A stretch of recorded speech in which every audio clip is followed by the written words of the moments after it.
Welcome to the Josh Button Podcast, where we discuss health, wellness, and outliers from society. What's going on, everyone? Welcome back to the Josh Button Podcast. Today, I'm joined by author David Amerland, and he has 20 books out there. So there's lots to talk about, crossing each and every individual book that he's gone into. But let's start with your own personal history, fitness is obviously one of my main interests. So I want to know all about your fitness background and how you came to the YouTube channel and all of the content that you're putting out there. But also I want to know about your books, and let's learn a little bit more about you. So you please introduce yourself, tell us about yourself and about your journey. Yeah, thanks. And thank you for having me here. I'm really appreciative. Where to start, right? Yeah. I got into fitness at quite a young age. I was 13 when I started doing martial arts, and I came across it entirely by accident. I lived in Australia. My parents were moving around state to state. You move schools, you don't have any friends, you're always the outsider. And, you know, in the mind of a 13-year-old kid, all these things sort of kind of build up in the kind of pressure cooker environment. So I sort of discovered karate at the time, and seemed to sort of channel all that angst and anger I had in me. And it gave me structure inevitably, as it does. So that's how I got into it. And, you know, I mean, anybody who does any kind of sport, but martial arts in particular, knows that the moment you start getting into it, you can't really change on the outside if you don't start changing on the inside. And that was the thing that actually hooked me, because I found myself learning to think a little bit more analytically, being more structured. Emotional regulation comes into it. So you learn all those things, and they kind of make you mentally stronger. And then that translates into kind of confidence, which makes you physically stronger. And it sort of builds up. So, you know, a situational sort of accident. I came across a sort of in a community center, a karate club doing that. And I was sort of taken in. I thought I'll give it a try, and it gelled. It kind of agreed with me.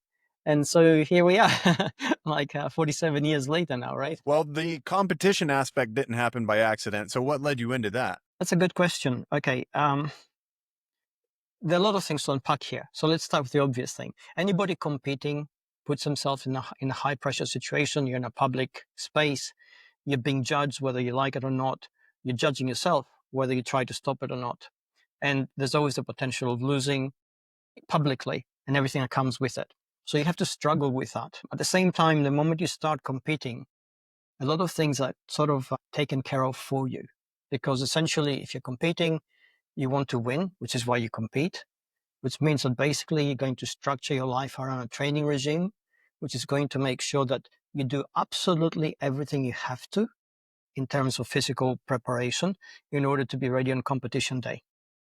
So that gives your life a structure which is non-negotiable, and I like that. And I did it because it was my safety valve. I had a high pressure job. I worked really long hours, and it was a high pressure environment working for a retailer for John Lewis partnership in the UK. I was responsible for communications. The sort of structure around it was really, really stressful, and that was what kept me sane. So that's why I did it.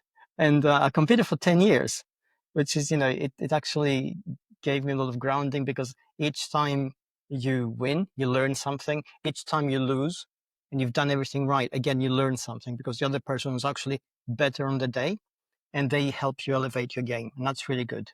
Absolutely. It's my favorite aspect of martial arts, is that sometimes it's an older gentleman who's got a lot more savvy and experience. Sometimes it's a kid who's more athletic and teaches me something about the deficiencies in my game. So I completely understand that, and I'm on board 100%. When you were working this high pressure job and you use this as an escape, how did you balance the stress levels from each and quite different disciplines? Well, I didn't. This is a funny thing. Compared to how fit I am now, you know, I train every day. I structure my training. I'm very consistent with my what I do and my nutrition and my sleep. Back then, I wasn't. You know, my sleep suffered. I was sleeping between maybe 4-5 hours a day at most. I was working all the hours I could, and I was training 16 hours a week. So essentially, we get to the situation, and I think top level athletes sometimes experience that, or most of them experience that, where you're physically fit, you're very capable, but at the same time, you're not necessarily healthy. So when we talk about health, and this is something we need to take on board in a broader context, you talk about health, you're talking about psychological health and mental health and your physical health, and then everything that goes with that. And when you're in that high pressure job or high pressure environment where you have to train and work, you may be fit and you may be managing all those things, but you're burning the candle at both ends. And certainly if I had to do it today, I wouldn't be doing it. And looking back, with the perspective of the years, I can tell for sure that there were times when my psychology wasn't right. My mental health wasn't right, and I was balancing on an edge. And what kept me most times from going over that edge was the very fact that I had the structure of fitness in my life, creating kind of guardrail. And I'm very grateful for that. So you were competing at black belt level when you were working this job, or were you Yeah. competing up through the ranks at that time? No, I was competing at black belt level, national level in Britain. We had international events. And through Taekwondo in Britain has regional championships. So you have 4 competitions a year, ending with a 5th, which is the British Championship.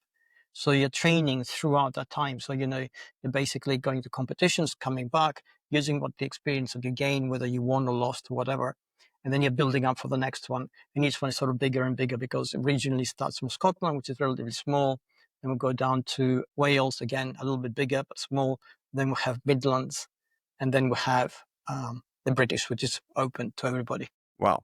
So you have quite an extensive amount of experience in that field. Are you teaching now? No, I mean, I'm a certified Taekwondo instructor. You sort of have to do that if you're going to get your second dan, and I did. But because it was always my outlet, it was my safety valve. I felt that I never really wanted to do it as a job. Certainly, I've taught in a club environment. You have to teach before you actually get certified. So I've done all those things. Just not a interest for yourself, or not something that you'll pursue even later in life? No, I think it's just me. I like just when I train, it's a funny thing, but when I train, it's I'm in my own headspace, and I love that feeling. So it's a kind of sense of freedom from the world. Got you. So now your book, Built to Last, that's targeting me and people that are getting a little bit past where I'm at in life, right? A little bit later in life. It's targeting everybody. I mean, if you're going to start in fitness, sometimes it's daunting. You don't know where to start. And we have this kind of paradox where we're not lacking information anymore. We can find out pretty much anything we want about fitness. We can find an enormous amount of information about training, nutrition, rest, all the things which are necessary for us to actually be better. Every year globally, we spend almost $1 trillion in fitness equipment and fitness memberships. It's an immense amount. That's in developed countries. This is an immense amount of money that goes into it. So there's no lack of will. And yet we know that the figures are pretty grim. The World Health Organization is sort of projecting, but that by the year 2050, which is just 25 years from now, half the world's population is going to be either overweight or obese. We know that in developed countries, only about a third of the population trains consistently 3 times a week, the adult population. And of those, only about 20% do any kind of training which is meaningful in terms of intensity or consistency in terms of their goals. So we have this paradox where we have everything we need. Access is there, information is there. We don't even need to go to a gym these days. You can open a YouTube channel, find out a few things to do and do them at home. And we don't do them. And that actually, that intrigued me, which is where Build to Last comes in. Why are we like that? So I delved deeper into this, and over the last 10 years, I've written books which sort of mine a lot of information from neuroscience in order for us to understand, and psychology, and also behavioral psychology, in order for us to understand how we behave in certain environments, to better understand how we behave in certain environments. And this is where Build to Last comes in. So basically, it's a blueprint wherever you're at. If you're really fit, and you want to continue being fit, it's a blueprint on how to achieve that. If you want to start and you don't know how, well, in order for you to learn how to make that first step, You need to understand who you are, and then you need to understand why you're doing it. And anybody in the business world will tell you your who and your why, right? Your identity and your purpose. If you don't have those two things, your business is going to fail. Your enterprise is going to fail. Whatever it is in your life you're going to do, it will not last because it's not clear in your head. It's no different in fitness. It's a stressor we willingly undergo when we exercise. In order for us to do that and continue to do it and structure it so we benefit from the adaptations that stressor produces, we need to know who we are really in ourselves. No lies. And then why are we really doing it? Sure, we can say we want to look good, we want to feel confident, we don't want to be bullied, whatever sort of logical excuse comes up, and there are many of those. But ultimately, there are deeper things that we need to aim for. And this is where the book actually helps a little bit in mining our inner world in order to understand how we should move forward. Let's give the listeners the greatest example right here and right now. What is your who and your why? Well, okay. I mean, that changes all the time because the context of our life changes. The who of my 16-year-old self is different to the who of my 60-year-old self. And the why of that kid is different to the why of the man I've become today. But what hasn't changed is my understanding of what I want to achieve. And very specifically now, also what hasn't changed is the fact that I have always linked the emotionality of who I am to what I do. So for me, fitness is not something which I do in order to look good. Sure, I like that aspect of it, but that's a byproduct of the work. So what I do is I like the freedom it gives me in terms of who I am and how it makes me feel. I like the fact that it clears my head and I can think clearly for days afterwards. I like the fact that it makes me feel confident when I face a challenge in my life or in my work life. And I know I can work my way through it because I faced tough things in terms of the physicality and the exercise I put myself through. And I wanted to quit and I didn't. And I worked it through in my head. So that I've always connected. And the particular now for me is as I get older and I project myself 10 years from now, 15 years from now, 20 years from now, when I'm going to be 80, I don't want to feel helpless in my own body. I don't want to feel incapable of going outside and experiencing the world fully with my senses as I do now.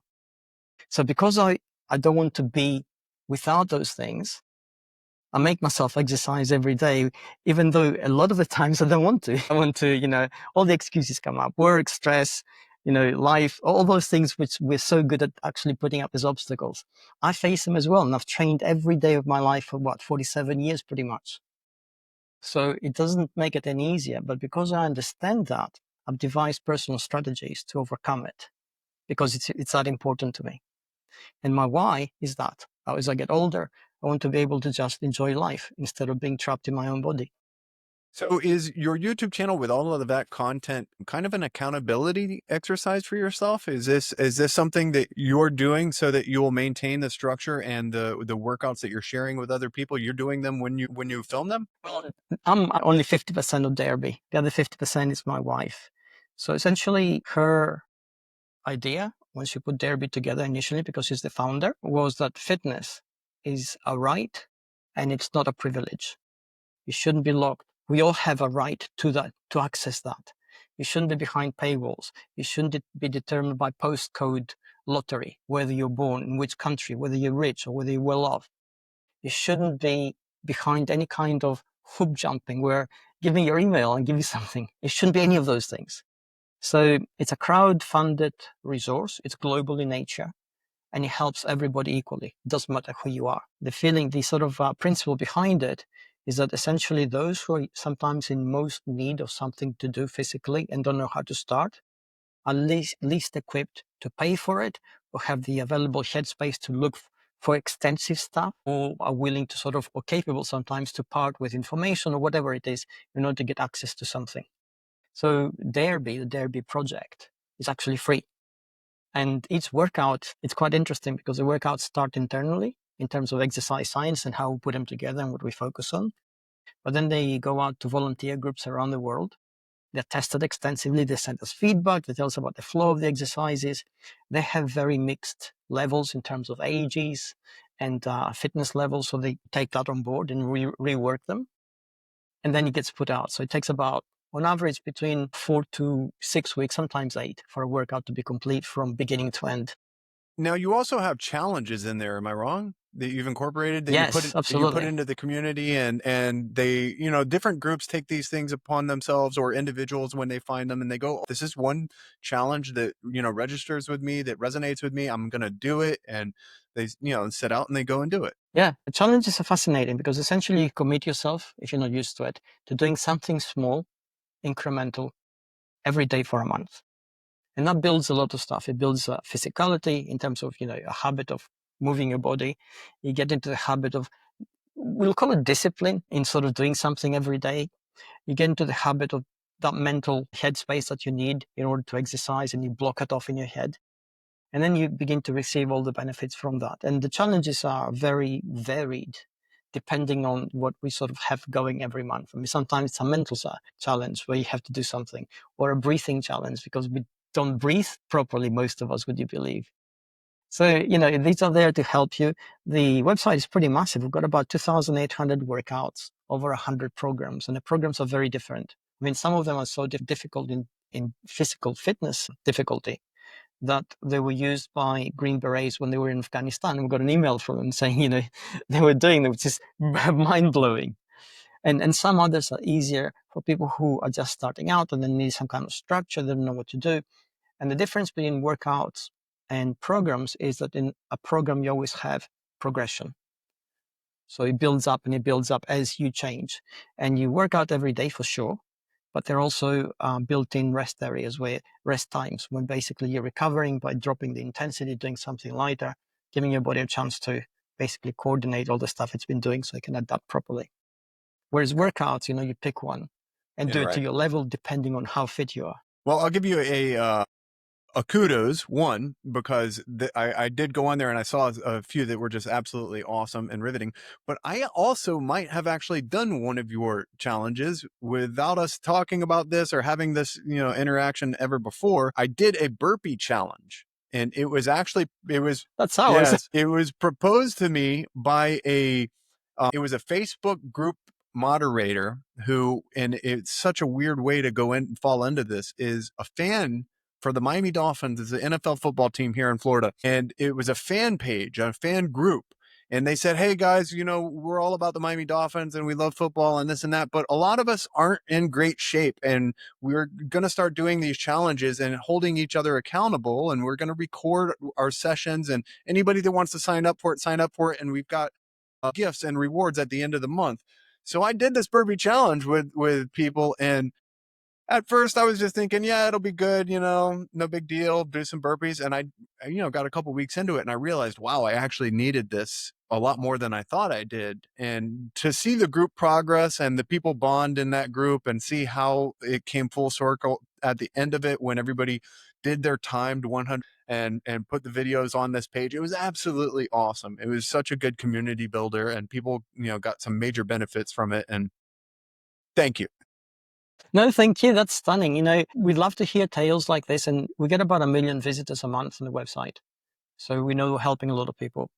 And it's absolutely stunning. It's great to hear this, and the community element is pretty strong, as you say. We have there's a few groups which do regular things around the globe every week with DareBee workouts, and the fact that you have a 2-minute break between sets allows a lot of gelling to happen in terms of group members, and it's almost like a social thing. And we also know that, the social element is really strong in terms of our inner well-being and how we connect with other people. And that's by design. So, we have basically, it's what we're hoping to achieve. And when we got the feedback, it's always amazing to see. It's just, Absolutely. it's humbling, right? It absolutely super cool, super cool.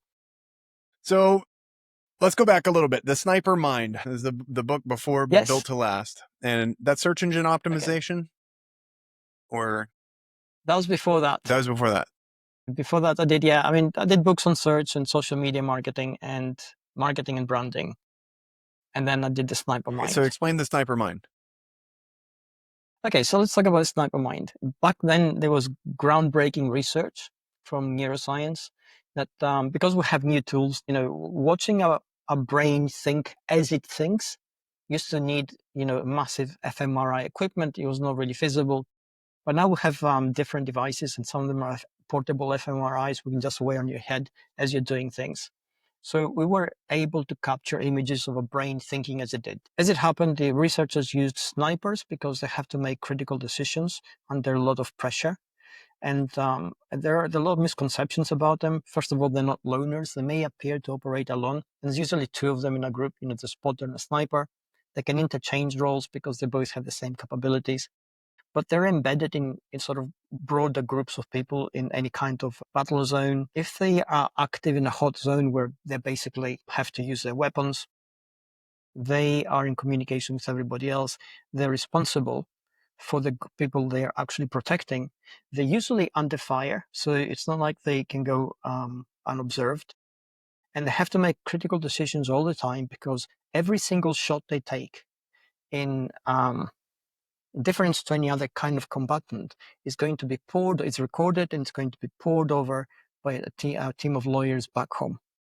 So they can basically go to jail for having what would be characterized as an unlawful killing in a war zone, which is kind of mind-blowing. So they have to be very precise in what they do, very clear in their thinking, and critical thinking is absolutely key to them. And we want to know, how do they do it? Can we learn something from that? So basically, I interviewed 100 snipers to write that book, and I did about 10,000 hours of research in neuroscience. So I went through all the studies. And this is what we learned essentially.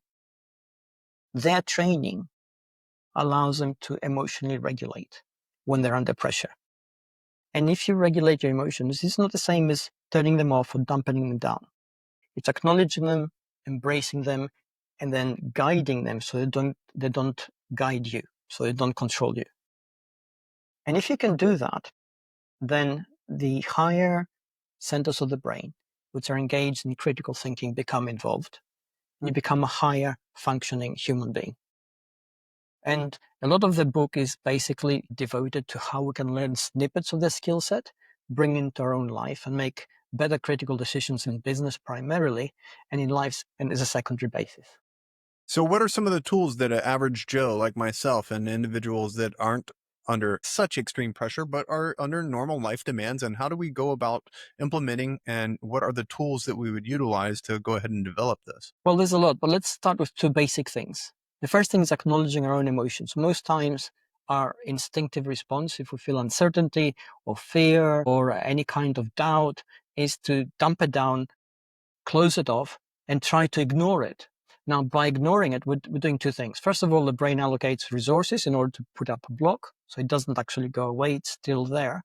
And secondly, we begin to feel a certain amount of stress and anxiety, which changes the neurobiology of our body. We get elevated cortisol levels, so we get elevated stress hormones. So essentially, our body's under attack. It goes into a kind of panic, which activates to a certain degree what we would call the fight or flight response. We're ready for action, except we're not, because there's no action to take. We need to make a decision. So for that, we need to think analytically, and we cannot, because analytical thinking is energetically expensive. The brain is trying to protect us by giving the body all the resources it needs in order to act. There's no action to be taken, and we can't think. So we end up usually being reactive to the situation. So the situation controls us instead of us controlling it. And that's how we end up in a lot of trouble. We make wrong decisions. We sort of end up in things which we don't want to be. We become trapped by our situation, and we say, what could I have done? If we learn to basic things, we acknowledge our emotions, we control and regulate our breathing. Breathing controls the parasympathetic system of the body. It basically allows us to reduce our anxiety levels, return the body to the homeostatic balance it normally needs in order to think critically. And then looking at the exact same facts that we faced before, we started panicking. Now we begin to see avenues of action which were not available to us before, because our brain actually couldn't process the information properly. So that simple thing, acknowledge your fear, ask yourself where it's coming from, take a few deep breaths and just relax. And that changes everything, which is like magic, right? You think, yeah, really? Well, yeah, actually, really, because that's what snipers do. So as far as I know, the suppression in which you're talking about will also lead us to illness, to actual what we know as disease and Yes. diabetes and different afflictions that we might not necessarily draw the lines between, but is definitely just directly communicating or directly related. With that said, somebody, I mean, I guess a vast portion of the population is walking around in this flight or flight. They are walking around and being reactive to any and every stressors because they are overloaded with stress and because they're, like you said, suppressing these things. So one of the tools that I know has worked for me well, you just tapped on it and significantly, is breath work, ice baths, sitting in the sun and Yes. grounding and doing these basic remedies that take us out of that, whatever you want to call it, monkey mind, or however you are thinking about that state. Are there any specific things that you would, if you're just talking to somebody on the street and you know that they're operating from this level of angst, this state that they can't really identify themselves, how are you tapping into that, and can you tap into that and actually let them know it's okay to maybe take a step back and start to gauge these things in a different way? Yeah, I mean, first of all, general acceptance. We are the products of our environment. I mean, snipers, like I said, don't operate alone. They operate as part of elite units. Every person at elite unit has faced fear, uncertainty, doubt. They continue to face it in every operation they go to. They have to, at the back of their mind, acknowledge and accept the fact that they may actually die. And they accept it for everybody else, and they say amongst themselves that it's fine to feel that. That acknowledgement of our humanity immediately dampens down a lot of the anxiety we feel, because some of that anxiety comes from the perception of how I want to be perceived, how I think you perceive me. We create sort of scenarios in our heads and project unrealistic things, and then we know we can't maintain them, and then we become kind of anxious, or we're going to appear like a fraud, or we're going to fail in the eyes of somebody we admire. And then that creates all that mess, which gets us into what you say.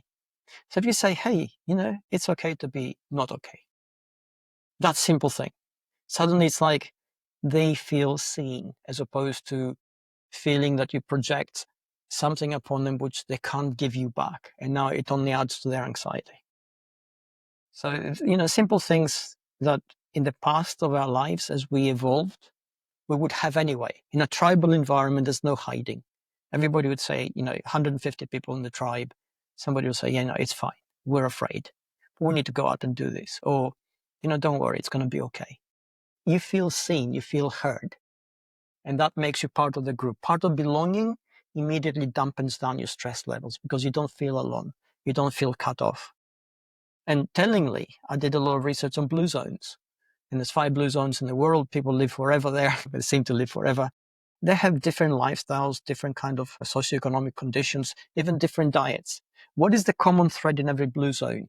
A sense of belonging, a sense that, it's fine. Sure, things are bad, but, they can be bad and it's okay. So were you aware of this, and did you see the parallels from martial arts and from the community there and from the process of training and both experiencing the highs and lows and understanding your own vulnerabilities and it's okay? Did you know? Yeah. Well, in retrospect, a lot of those things become clearer. During my own martial arts journey, especially when I was competing, the answer is yes and no. Sure, I'm part of a group. Sure, we share the same things, but at the same time, you know that ultimately you've put yourself in that situation. Nobody told you to go and compete. So you've agreed to do it. You're responsible for that. You're responsible for dealing with your fear and uncertainty before you step onto the mat. You are responsible for what happens when you're on the mat. So that journey tends to be alone, and it shouldn't be. In different groups, perhaps, there's a bit more of a group spirit, and especially with the awareness we have these days.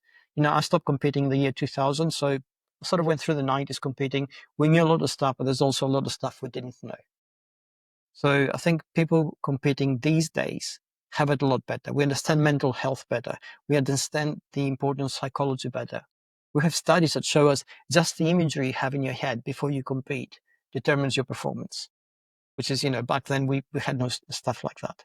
So yeah, it's sort of, in retrospect, a lot of stuff was there, but a lot of the dots weren't joined. Yeah, we've definitely evolved in that way. I mean, you see it all the time now. You see mindful slash thought process slash Mm, zone coaches, all of these coaches that are actually trying to get people into the right headspace for competition. And obviously the industry has grown in that way, that you see so many different fighters who are now consulting with somebody or who are working with somebody, and who are actually going through some of these pieces with somebody at the advice of somebody, and are coming to the conclusions, oh, this facilitated me being better on the mats. And I yes, also think in the communities where you see there are a lot of high level competitors, they're open enough with their teammates that they are accepting defeat at the hands of their teammates, yes, or if that's what you want to call it. In other words, you're taking a loss in training a lot more openly and more accepting of it, because you've realized it's going to facilitate wins later. So I think we've evolved in that way a lot in the last 20 years. yeah. That's real growth. I mean, when I see that, I'm really envious because the time every time I lost in a competition, I felt devastated. It took me a long time to say, okay, look, you've done everything you can. Maybe things didn't come together well enough for you on the day, or maybe the other person was better. But that actually helps you raise your game. It took me a long time for me to actually get to that, and when I did, my performance improved. But there were also a lot of years which I feel were lost time when I would beat myself up for days afterwards. Yeah, the ego takes a licking no matter what. Yeah, So I think the sooner that you can yeah, realize, oh, maybe I shouldn't be taking it as personal when there are no consequences, when it's this in the training environment. Actually, it brings me to a good quote. Gary Tonin, who's a professional grappler and jiu-jitsu guy, he actually said it on a post not long ago. He said, look, I get tapped out 5 or 6 times around a lot in training, so take with that what you will. And just to think about who he's training with, these aren't guys that are better than him. These are guys that he's just open with and exploring and discovering, and just throwing caution to the wind and going, "You know what? I'm gonna get caught." And if their ego gets inflated because they catch me, so be it. I know I'm not turning it on and trying to deny them that. I'm trying to find out what works and what doesn't work, and just purely that. yes, So yeah. That's real growth. Like I mean, these are this is the difference being the 21st century with everything we know, as opposed to the 20th, which was a little bit more hit and miss. So I think that's amazing. you also tapped on something earlier, and you said there is no shortage of information. There is tons of information out there. People that really want to Mm. go find the answers can find the answers. With that said, is there too much information out there for most people? I mean, is this confusing people? Is this daunting to people? Is it overload? It can be overwhelming. I mean, we can quite easily starve in the midst of plenty because we don't know where to start from. And for that, I always give the easiest advice. Be like water. Do what's the easiest thing for you is, right? If you can walk and you can walk for an hour every day and that's all you can do, go for it. If you can do some basic push-ups and squats, go for that. And from there, build up slowly. Don't expect that you're going to start training within like 6 weeks, six pack and look like, somebody amazing. It never happens that way. These are false expectations. Absolutely right. And especially with individuals that are a little bit later in life, doing one thing, just doing the next right thing is huge. It's monumental.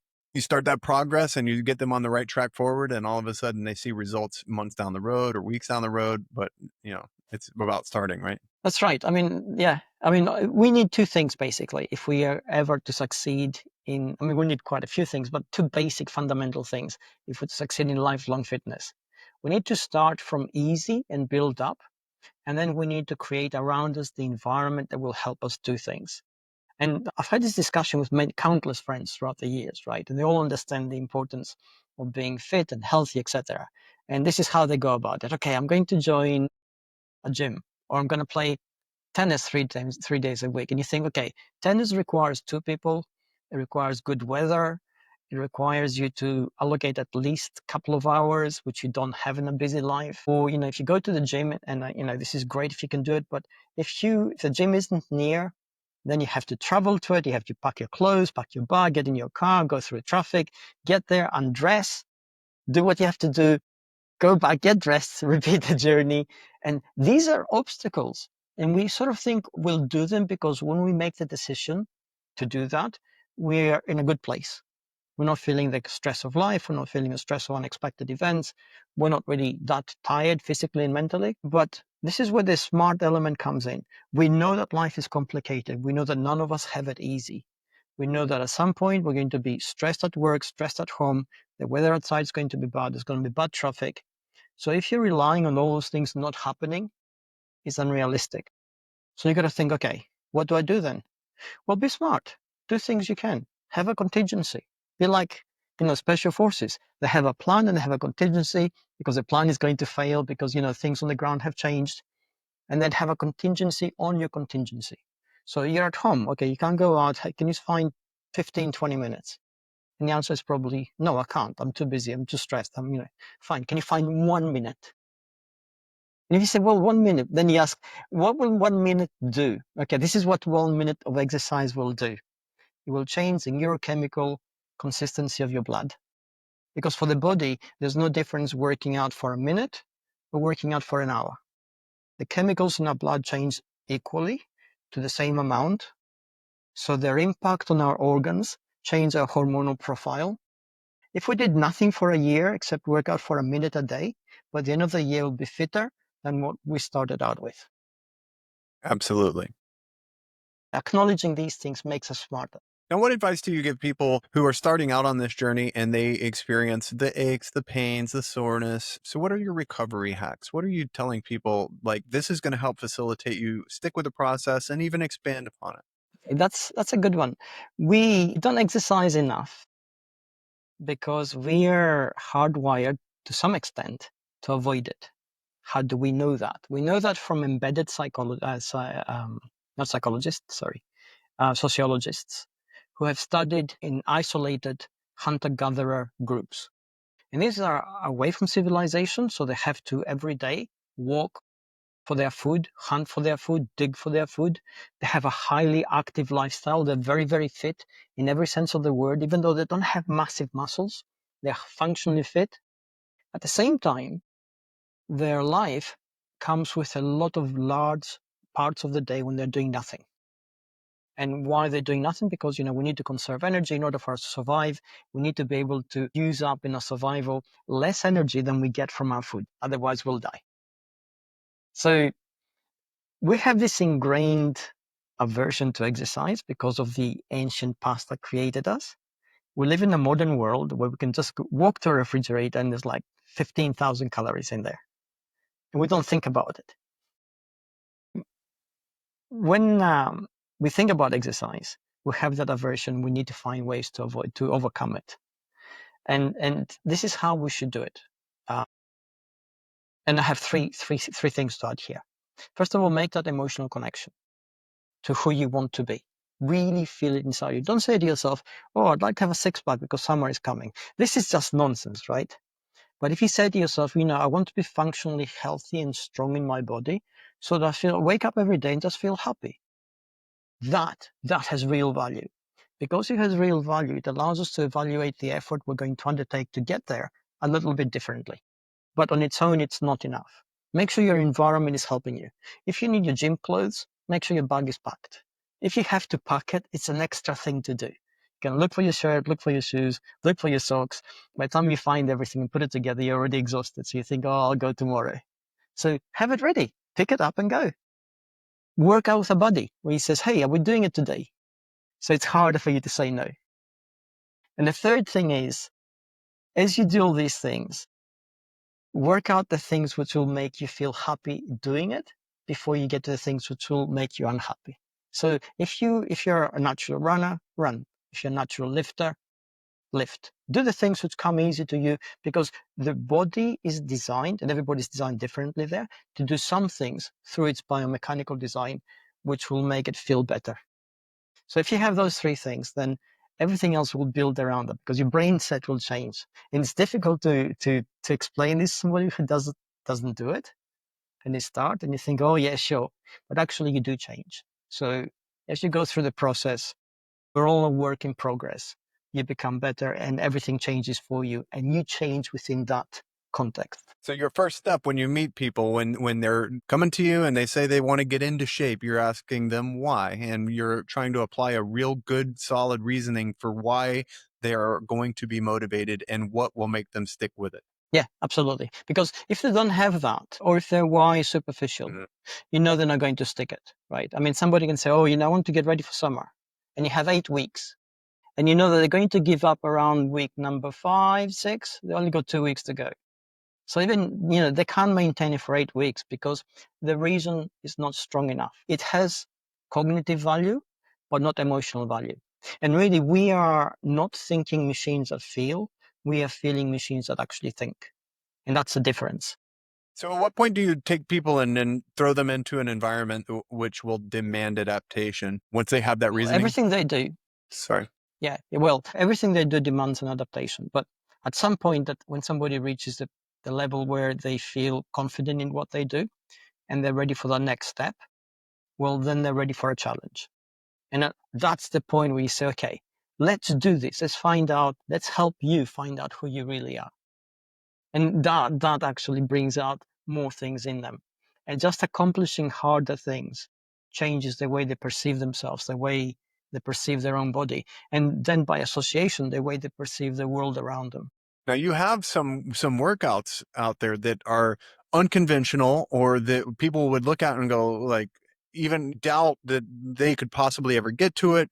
What is the most unconventional thing that you're throwing at people when they're ready for the challenge? Wow. Okay. I mean, usually it always depends. I mean, if they're really strong, we can go for some kind of weight exercise that requires both strength and endurance. So the cardiovascular element kicks in, and that's always very challenging. Or then we can go for something which is body weight, but uses your entire body weight. So basically, we're doing something like squats, burpees, pull ups.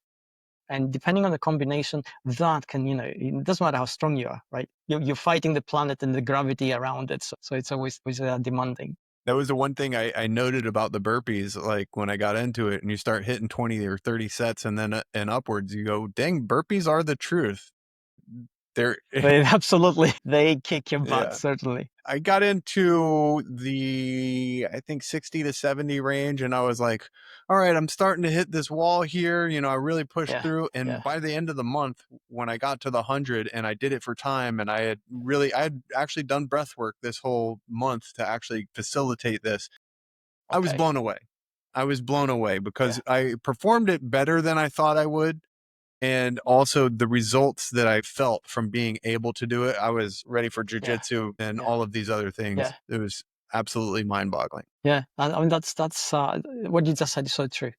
We do something like that, and it's something changes in your head about the way you perceive your body, your own capabilities, and it's not ego. It's sort of like you grounded. You think this is so real. You feel very much alive in every sense of the word, and then everything around you begins to become brighter and more appreciative of everything. We're far more capable of more things than we would ever be aware of unless we were actually pushing ourselves Yes. into them. I Yeah, actually, absolutely. And it makes us happy as well. yeah, definitely. The dopamine and the actual real happiness is far outweighs scrolling a phone indefinitely or, getting any of these other Yes. triggers. So I actually saw a study the other day that was doing a similar brain scan to what you did with the snipers, and it was just looking at people writing, and just they were Yes. just doing the act of writing, and it was absolutely mind-boggling the results, and not only the results that they were getting from doing the handwriting, but the parts of the brain that they were stimulating and the activity. Activated. Yeah, Yes. it was unbelievable. So Yeah. if we're getting that This is why we learn better. We learn better when we write something right. down as opposed to just looking at it and reading it. And you think, same thing, right? And it isn't. From a neurobiological point of view, as you said, there are more centers of the brain being activated, the motor neurons are engaged. There's a lot greater visualization at a granular level happening in the brain structures than just reading it. So yeah, it's amazing. I was fortunate enough to be studying at probably the best place in the world for jujitsu for a period of time. And one of the black belts who was a coach at another school, every single morning had his journal in there and he was writing the instructions for each technique. And I looked at this guy for the first couple of weeks, like, what are you doing? Dude? We're about to do this hands on. This doesn't really make any sense. And then I realized he was getting much better at individual proficient techniques that we were doing over and over. And I was like, all right, there's something to it, maybe. I now have Yes. my own journal for my training, and it's separate from my morning journal, which I'm putting, these daily thoughts and things into. But I couldn't believe both videoing and watching the videos and doing this journal, the effect that it had on progress. It was mind boggling. Yes. Okay. I'm going to give you an example from studies, and then I'll bring in the science behind what you just said. And what you said is absolutely 1000% correct. And we need to understand why. Because it sounds like Yeah. magic, right? Okay. There's a study carried out in 2020 at the University of Essex in the UK, where they basically examined how sprinters perform and they look to improve their performance. And sprinting is a highly unforgivable sport. You only have 100 meters. The margin for error is tiny. You're fighting with doubts and all the things which you fight before you the starting line. And you have like less than 10 seconds. You got about 10 to 11 seconds at the high performance level to basically complete what you have to complete. And they took two groups of sprinters. They gave one group. They said, okay, we're going to monitor you guys. We want to try to see you try to improve your time as hard as you can by going flat out. And they had already sort of tested their starting times. The second group, they said, this is what we're going to do for you guys. Before you start out, we want you to focus on specific imagery we're going to give you. And the imagery was cartoonish, right? They said, you're a rocket, they said to one. And another one was, you're an aeroplane taking off. You're a jet plane. And then the other one was a train just blasting out of a tunnel. Now, they had, they told them this, and then they went off, and off they did this. The sprint starts again. And, to improve in sprinting takes months and months and months of work. Okay, the group that used the imagery instantly performed 3% better. And you think, how is that possible even? Okay, and there's a lot of elements to this, which we're going to unpack. And this feeds directly into what you said. You're journaling, if you're going through things and you're thinking about them, first of all. And these are three theories we have of how the brain improves things. We don't know which one is correct because we can't dissect a living human being to actually examine it. But we think that all these three are in play. The first one is that if you use mental imagery, essentially you are recruiting centers of your brain which contribute to your performance without you realizing it. And those centers activate either neurochemical or neurobiological channels which increase your output and your performance. And it could be a combination of both. So if you're using, in your case, you're going through your journal and you're putting down all the things you've done, essentially you're reliving in your brain the modeling of those movements. If we're to actually examine you as you're doing this, there are neurochemical and neurobiological changes taking place in your body at a subliminal level, which reflect the activity of the exercise you're actually modeling on your journal. So it's like you're exercising. So real quick, is this the same exact thing that's going on when you're laying down in bed at night and you're visualizing for the next day? You're practicing a movement in your Yes. head? It's the same exact. Essentially, yes. I mean, snipers are notorious for recording every shot, every detail about every shot, and going through every shot, whether it was successful or not, and playing out a scenario using different things in their head. And that makes them capable of almost superhuman feats of performance under incredible conditions, which have nothing to do with the technology they're using. 9 times out of 10, they're using a gun that is firing at a lot less than actually they're aiming at. And they manage to sort of supersede that and outperform the gun itself. You think, how can they do that? Well, this is how they do it. So this is one element. The second element in terms of how the brain actually helps us is that perhaps by focusing on the imagery the sprinters focused on, it dampened down the natural negative feelings you have, that you're not fast enough, you're not prepared enough, the other people are better than you, you shouldn't be on that stage or whatever, simply by, separating the two parts of you.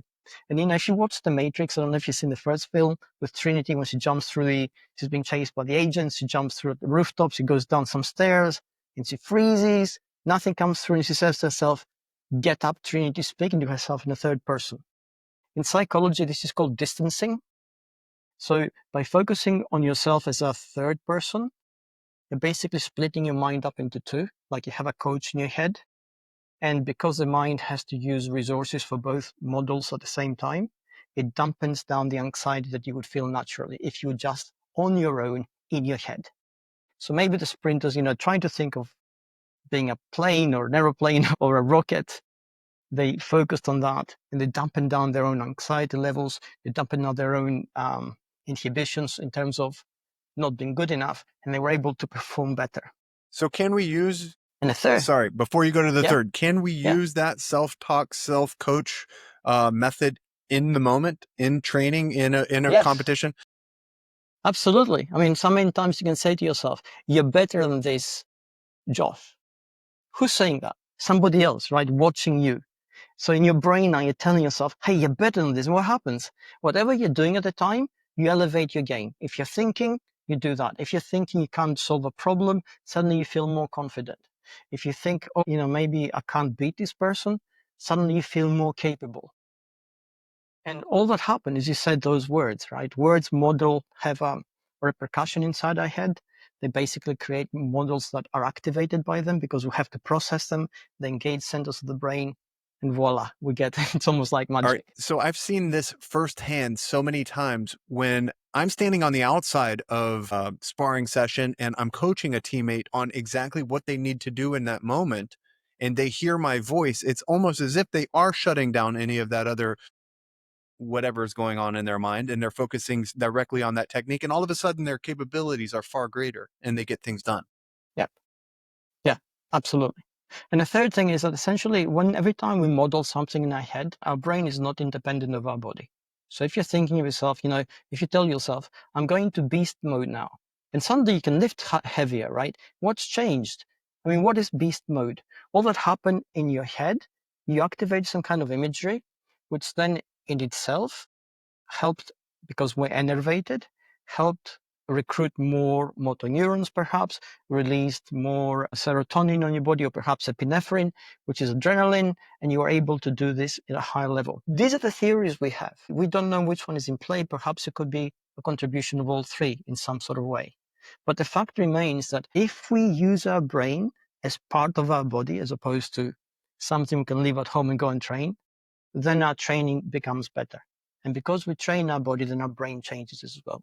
So we should be using this for the last 3 to 4 reps as well. As they say, your most of your gains, if you're going for hypertrophy, are found in the last 2 to 3 reps or whatever. So we should be using this during those reps, especially as well.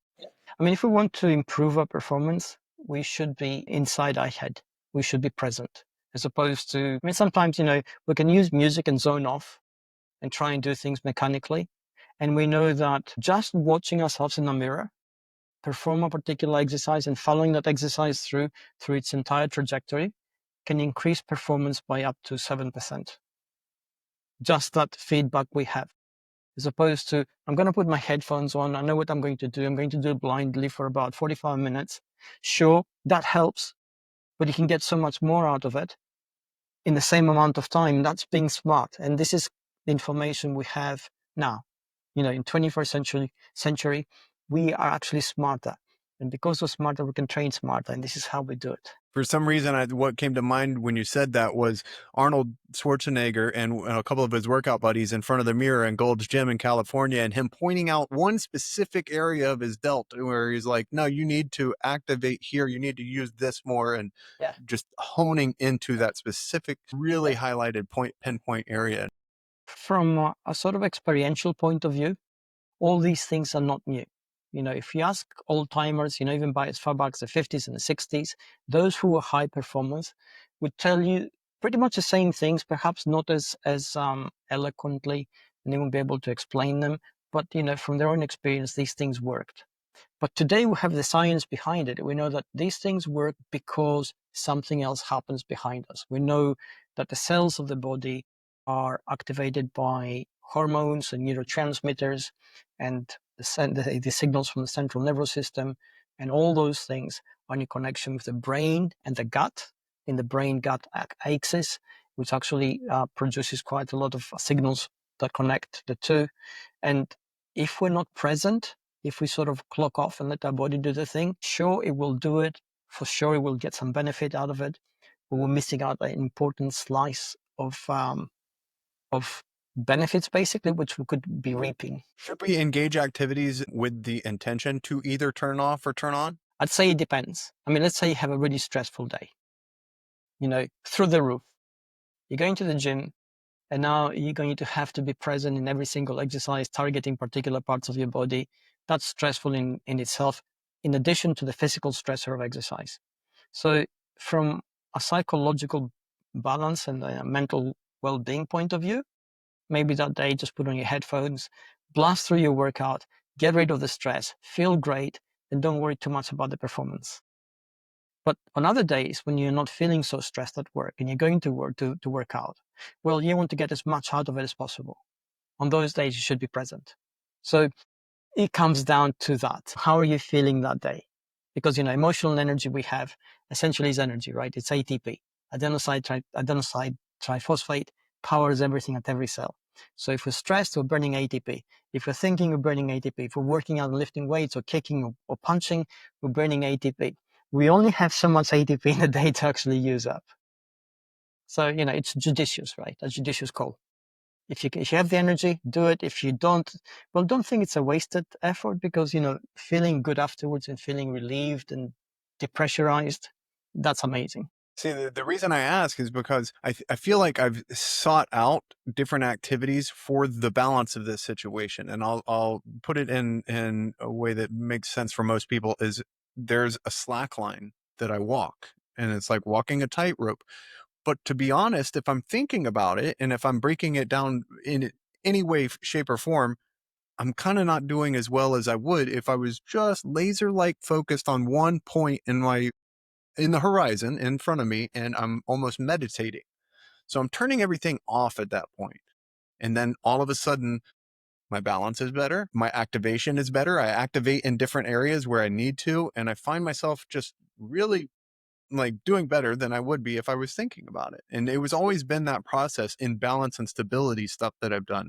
So I feel like some days I go and I get really into the balance and stability, and I almost notice that it's like, oh, dude, today I really needed this meditation, this moving meditation. And other times it's I really want to activate with muscles and think and focus on that muscle group and really hone into that. Yeah, I think that's working smart. I mean, exercise is an interventionary tool we use to change both physically and mentally. And as we change mentally, we change throughout our inner world. We're changing neurobiologically, we're changing our central nervous system, we're changing our hormonal profile. So if there are days when, we just don't feel like doing something energetically demanding by focusing on our exercise, well, do the thing which is not energetically demanding. I've got a treadmill at home.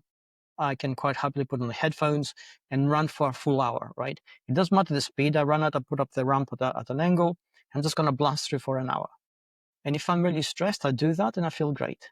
And at other times, I need to be present. It makes total sense. All right. So everybody go check out the Sniper Mind for that mindset. Check out Built to Last. And are you writing something else right now? Currently, no. I'm exploring options, obviously. So because I've just brought out Built to Last, every book takes about 2 to 3 years these days, and there's a lot of effort that goes into it.